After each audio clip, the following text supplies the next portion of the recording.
पहली मीटिंग है 2022 की। सबसे पहले तो आप सभी को लोहड़ी की बहुत बहुत बधाई। मकर संक्रांति, पोंगल, भोगली बिहू, उत्तरायण और पौष वर्ष की भी अग्रिम शुभकामनाएं। 100 साल की सबसे बड़ी महामारी से भारत की लड़ाई अब तीसरे वर्ष में प्रवेश कर चुकी है। परिश्रम हमारा एकमात्र पथ है और विजय एकमात्र विकल्प। हम 130 करोड़ भारत के लोग अपने प्रयासों से कोरोना से जीतकर अवश्य निकलेंगे। और आप सबसे जो बातें मैंने सुनी हैं उसमें भी वही विश्वास प्रकट हो रहा है। अभी ओमिक्रॉन के रूप में जो नई चुनौती आई है, जो केसों की संख्या बढ़ रही है, उसके बारे में हेल्थ सेक्रेटरी की तरफ से विस्तार से हमें जानकारी दी गई है। अमित शाह जी ने भी प्रारंभ में कुछ बातें हमारे सामने रखी है। आज अनेक मुख्यमंत्री समुदाय की तरफ से भी, और वो भी हिंदुस्तान के अलग अलग कोने के, काफी महत्वपूर्ण बातें हम सबके सामने आई है। साथियों, ओमिक्रॉन को लेकर पहले जो संशय की स्थिति थी वो अब धीरे धीरे साफ हो रही है। पहले जो वेरिएंट थे उनकी अपेक्षा में कई गुना अधिक तेजी से ओमिक्रॉन वेरिएंट सामान्य जन को संक्रमित कर रहा है। अमेरिका जैसे देश में एक दिन में 14 लाख तक नए केसेस सामने आए हैं। भारत में हमारे वैज्ञानिक और हेल्थ एक्सपर्ट्स हर स्थिति और आंकड़ों का लगातार अध्ययन कर रहे हैं। ये बात साफ है, हमें सतर्क रहना है, सावधान रहना है, लेकिन पैनिक की स्थिति न आए इसका भी हमें ध्यान रखना ही होगा। हमें ये देखना होगा कि त्योहारों के इस मौसम में लोगों की और प्रशासन की अलर्टनेस कहीं से भी कम न पड़े। पहले केंद्र और राज्य सरकारों ने जिस तरह प्रिएम्प्टिव, प्रोएक्टिव और कलेक्टिव अप्रोच अपनाई है, वही इस समय की जीत का मंत्र है। कोरोना संक्रमण को हम जितना सीमित रख पाएंगे, परेशानी उतनी ही कम होगी। हमें जागरूकता के फ्रंट पर साइंस आधारित जानकारियों को बल देने के साथ ही अपने मेडिकल इंफ्रास्ट्रक्चर को, मेडिकल मैन पावर को स्केल अप करते ही रहना पड़ेगा। साथियों, दुनिया के अधिकतर एक्सपर्ट्स का कहना है कि वेरिएंट चाहे कोई भी हो, कोरोना से लड़ने का सबसे कारगर हथियार वैक्सीन ही है। भारत में बनी वैक्सीन तो दुनिया भर में अपनी श्रेष्ठता सिद्ध कर रही है। ये हर भारतीय के लिए गर्व का विषय है कि आज भारत लगभग 92% वयस्क जनसंख्या को पहली डोज दे चुका है। देश में दूसरी डोज की कवरेज में भी 70% के आसपास पहुंच चुके हैं और हमारे वैक्सीनेशन अभियान को 1 साल पूरे होने में अभी भी 3 दिन बाकी है।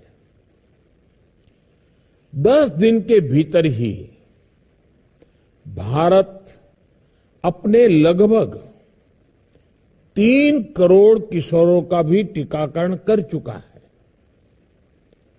ये भारत के सामर्थ्य को दिखाता है, इस चुनौती से निपटने की हमारी तैयारी को दिखाता है। आज राज्यों के पास पर्याप्त मात्रा में वैक्सीन उपलब्ध है।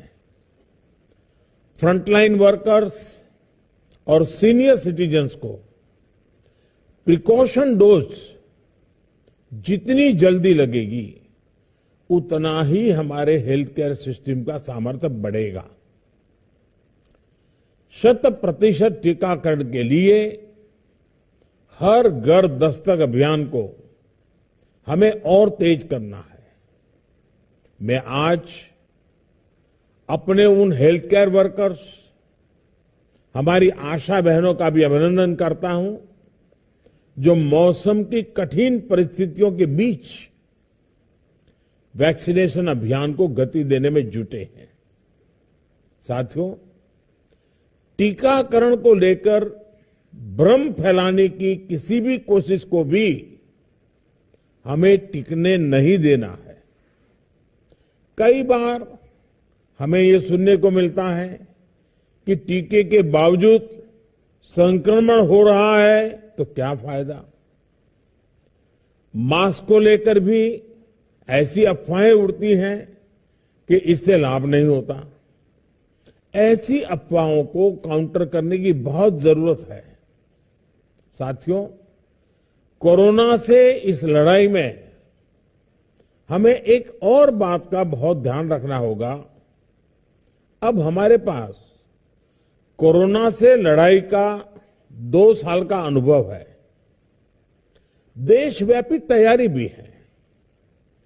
सामान्य लोगों की आजीविका, आर्थिक गतिविधियों को कम से कम नुकसान हो, अर्थव्यवस्था की गति बनी रहे, कोई भी रणनीति बनाते समय हम इन बातों को जरूर ध्यान में रखें। ये बहुत आवश्यक है और इसलिए लोकल कंटेनमेंट पर ज्यादा फोकस करना बेहतर होगा। जहां से ज्यादा केस आ रहे हैं, जहां ज्यादा से ज्यादा और तेजी से टेस्टिंग हो, ये सुनिश्चित करना भी आवश्यक है। इसके अलावा हमें यह भी सुनिश्चित करना होगा कि होम आइसोलेशन में ही ज्यादा से ज्यादा ट्रीटमेंट हो सके। इसके लिए होम आइसोलेशन से जुड़ी गाइडलाइंस को, प्रोटोकॉल को, उसे फॉलो करना और स्थितियों के अनुसार इंप्रोवाइज करना भी बहुत जरूरी है। होम आइसोलेशन के दौरान ट्रैकिंग और ट्रीटमेंट की व्यवस्था जितनी बेहतर होगी उतना ही अस्पतालों में जाने की आवश्यकता कम होगी। संक्रमण का पता चलने पर लोग सबसे पहले कंट्रोल रूम में संपर्क करते हैं। इसलिए उचित रिस्पांस और फिर मरीज की लगातार ट्रैकिंग कॉन्फिडेंस बढ़ाने में बहुत मदद करती है। मुझे खुशी है कि कई राज्य सरकार इस दिशा में बहुत अच्छी तरह नए नए इनोवेटिव प्रयास भी कर रही है, प्रयोग भी कर रही है।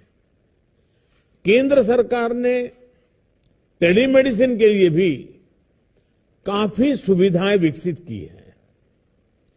इसका ज्यादा से ज्यादा उपयोग कोरोना संक्रमित मरीजों को बहुत मदद करेगा। जहां तक जरूरी दवाओं और जरूरी इंफ्रास्ट्रक्चर की बात है, तो केंद्र सरकार हर बार की तरह हर राज्य के साथ खड़ी है। 5-6 महीने पहले 23,000 करोड़ रुपए का जो विशेष पैकेज दिया गया था, उसका सदुपयोग करते हुए अनेक राज्यों ने हेल्थ इंफ्रा को सशक्त किया है। इसके तहत देश भर मेडिकल कॉलेज और जिला अस्पतालों बच्चों के लिए 800 से अधिक विशेष पीडियाट्रिक केयर यूनिट स्वीकृत हुए हैं। करीब 1.5 लाख नए ऑक्सीजन, आईसीयू और एचडीयू बेड तैयार किए जा रहे हैं। 5,000 से अधिक विशेष एम्बुलेंस और 950 से अधिक liquid medical oxygen storage tank की कैपेसिटी जोड़ी है। इमरजेंसी इंफ्रास्ट्रक्चर की कैपेसिटी को बढ़ाने के लिए ऐसे अनेक प्रयास हुए हैं, लेकिन हमें इस इंफ्रास्ट्रक्चर का विस्तार करते रहना है। कोरोना को हराने के लिए हमें अपनी तैयारियों को कोरोना के हर वेरिएंट से आगे रखना होगा। ओमिक्रॉन से निपटने के साथ ही हमें आने वाले किसी और संभावित वेरिएंट के लिए भी अभी से तैयारी शुरू कर देनी है। मुझे विश्वास है हम सभी का आपसी सहयोग, एक सरकार का दूसरी सरकार के साथ समन्वय कोरोना से लड़ाई में देश को ऐसी ही ताकत देता रहेगा। एक बात हम भली भांति जानते हैं, हमारे देश में एक हर घर में ये परंपरा है, जो आयुर्वेदिक चीजें हैं, जो काढ़ा वगैरह पीने की परंपरा है, इस सीजन में उपकारक है। इसको कोई मेडिसिन के रूप में नहीं कहता है, लेकिन उसका उपयोग है।